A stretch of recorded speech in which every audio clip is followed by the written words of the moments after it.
रत्ना की चुनौती, रत्ना की कहानी। राजा भोज ने आज फिर से विक्रम के महान सिंहासन पर बैठने का प्रयास किया। उनका मन उत्साह से भरा था कि शायद आज वो योग्यता उनमें हो जो इस जादुई सिंहासन को स्वीकार्य हो। जैसे ही उन्होंने पहले पायदान पर कदम रखा, 32 पुतलियों में से पहली, जिसका नाम रत्ना था, ठहाका लगाकर हंसने लगी। रत्ना बोली, ठहरिए महाराज, क्या आप में वह महान गुण है जिसकी शक्ति से ये सिंहासन चलता है? क्या आपने कभी किसी छिपी हुई प्रतिभा को पहचान कर, जब उसे सबसे ज्यादा जरूरत थी, उसे उसका सही स्थान दिलाया है? राजा भोज ने कहा, बताओ, कौन सा गुण?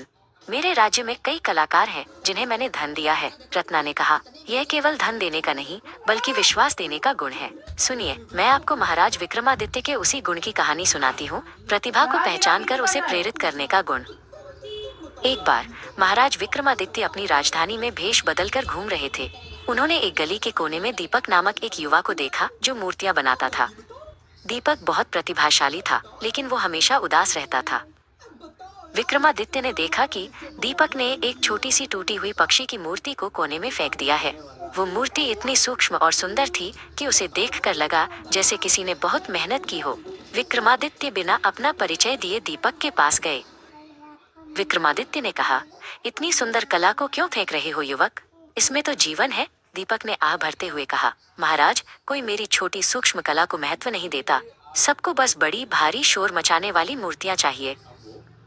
विक्रमादित्य ने तुरंत दीपक से कहा, मैं तुम्हें एक कार्य देता हूँ। 1 सप्ताह के भीतर तुम एक ऐसा छोटा अद्भुत गहना तराशो जो दिखने में सबसे सुंदर मोती जैसा हो, लेकिन वो कला का उत्कृष्ट नमूना हो। इसे गुप्त रखना। ये मेरा विश्वास है कि तुम ये कर सकते हो।